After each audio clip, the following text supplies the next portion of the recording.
Hello बच्चों, let's read this question. Phloem in angiosperm lacks A. Albuminous cells and sieve cells. B. Sieve tubes only. C. Companion cells only. या D.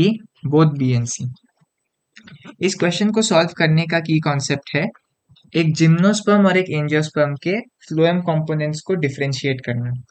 यदि हम पहले angiosperm के phloem को देखें तो हमें यहाँ पर चार कंपोनेंट दिखते हैं। पहला है सीव ट्यूब्स, दूसरा है कंपेनियन सेल्स, तीसरा है फ्लोएम पैरेन्काइमा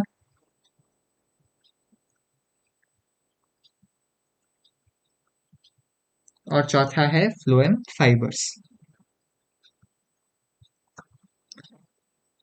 वही यदि हम एक जिम्नोस्पर्म के फ्लोएम कंपोनेंट्स को देखें,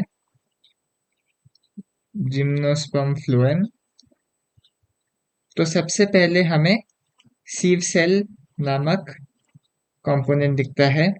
उसके बाद हमें एल्बमिनस सेल दिखता है। उसके बाद हमें फ्लोएम पैरेन्काइमा और फ्लोएम फाइबर्स दिखते हैं।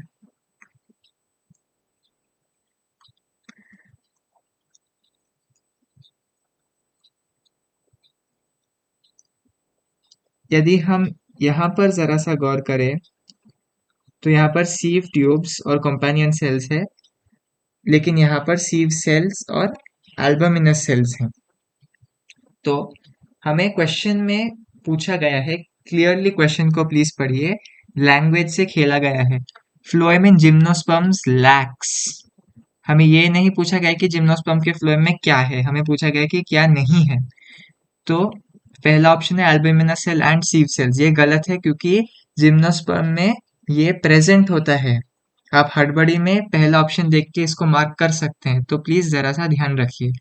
दूसरा ऑप्शन है सीव ट्यूब्स ओनली, ये भी गलत है क्योंकि सीव ट्यूब्स और कंपेनियन सेल्स दोनों एब्सेंट होते हैं जिम्नोस्पर्म के फ्लोएम में। सी कंपेनियन सेल्स गलत। डी बोथ बी एंड सी, ये सही है क्योंकि सीव ट्यूब्स और कंपेनियन सेल्स दोनों एब्सेंट होते हैं, लैक होते हैं एक जिम्नोस्पर्म के फ्लोएम में। Hence, the correct answer to this question is option D, both B and C. Hope you have understood it well. All the best.